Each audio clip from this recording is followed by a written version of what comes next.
Olá! Hoje falaremos um pouco sobre o teste de caminhada de 6 minutos para a disciplina de Fisioterapia em Pediatria da professora Cristiane Moran. Teremos como objetivo desse estudo avaliar quais os pontos positivos quando utilizamos o teste, o que é preciso para a realização do mesmo, os cuidados a serem tomados, as indicações, instruções e medidas a serem informadas ao paciente. Os principais pontos positivos do teste de caminhada de 6 minutos. É um teste de fácil aplicação, é barato e reprodutível. Ele torna possível a verificação da progressão do comprometimento funcional, proporcionado por patologias, e os efeitos positivos de planos terapêuticos. Avalia o paciente de forma a integrar os sistemas e reflete de forma mais precisa as dificuldades na realização das atividades de vida diária, pois também são realizadas em intensidade submáxima.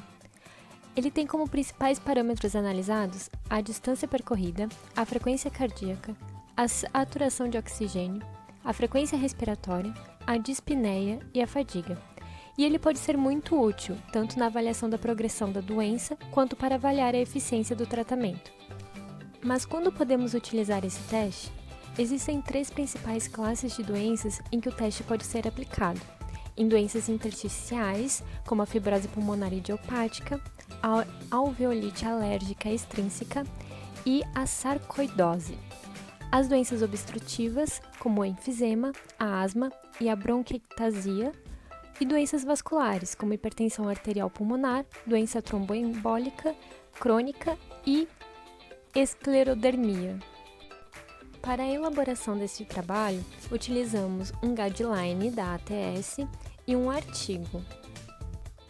Mas o que precisaremos para a realização desse teste? Um cronômetro, que irá marcar os 6 minutos, um oxímetro de pulso ou de dedo para aferir a frequência cardíaca e a saturação de oxigênio, um esfigmomanômetro para aferir a pressão arterial, uma escala de Borg impressa, que será mostrada ao paciente para indicar o grau de dispneia, uma cadeira que poderá ser deslocada para qualquer área da pista e 2 cones para marcar os pontos de retorno. Eles deverão ser colocados no início e no final da pista de teste. Deverá ter fitas brilhantes marcando o início e o final da pista. A pista de teste deve ser marcada a cada 3 metros, que facilitará a contagem da distância percorrida. O teste deve ser realizado em ambiente fechado, em temperatura confortável ou em ambiente aberto, se as condições climáticas estiverem de acordo.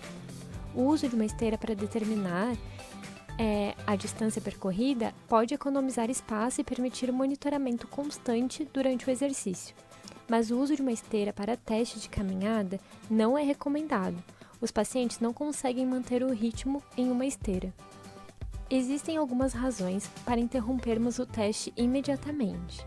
Elas incluem dor no peito, dispneia intolerável, cãibras nas pernas, escalonamento, diaforese e aparência pálida ou acinzentada. Se um teste for interrompido por qualquer um desses motivos, o paciente deve sentar ou deitar em decúbito dorsal, conforme apropriado, dependendo da gravidade ou do evento e da avaliação do técnico sobre a gravidade do evento e o risco de síncope. Das indicações ao paciente, é muito importante que o paciente utilize roupas confortáveis e calçados apropriados para a caminhada. Os pacientes também que necessitarem, eles devem utilizar os auxiliadores de caminhada, como bengala, andador, e também devem seguir o regime médico usual que o paciente já tem prescrito. Uma refeição leve é aceitável antes dos testes, e os pacientes não devem ter se exercitado vigorosamente dentro de 2 horas do início do teste. Algumas medidas devem ser anotadas. A repetição do teste deve ser realizada na mesma hora do dia para minimizar a variabilidade intradiária. Um período de aquecimento antes do teste não deve ser realizado, e o paciente deve sentar-se em repouso em uma cadeira, localizada próxima à posição inicial, por pelo menos 10 minutos antes do teste. Durante esse tempo, verifica-se se há contraindicações, a frequência cardíaca e a pressão arterial do paciente, e certifica-se de que as roupas e sapatos sejam adequados. Faça com que o paciente fique de pé e avalie sua dispneia basal e fadiga geral usando a escala de Borg. Mostra-se a escala ao paciente e pergunta qual é a escala do nível de falta de ar do paciente, ou então a fadiga que o paciente está sentindo naquele momento. O fisioterapeuta deve instruir tanto a criança quanto os pais de que se trata de um teste não invasivo, ou seja, não causará dor nem lesão ao paciente, e que o mesmo pode regular a intensidade da maneira que se sentir mais confortável. O fisioterapeuta pode instruir a criança da seguinte forma: o objetivo deste teste é andar o mais longe possível, por 6 minutos. Ande neste corredor. 6 minutos é muito tempo para caminhar, então você estará se esforçando e provavelmente ficará sem fôlego. Você pode desacelerar, parar, descansar conforme achar necessário. E você pode se encostar até na parede enquanto descansa, mas volte a andar assim que conseguir. Você deve girar rapidamente em torno dos cones e continuar caminhando para o lado sem parar. Muito bem, chegou a hora do teste. O fisioterapeuta deve mostrar como realizar o teste, caminhando e girando rapidamente em torno dos cones. Lembre-se de que o objetivo é andar o mais distante possível por 6 minutos, sem correr. Conta-se uma volta toda vez que o paciente passar pela linha de início.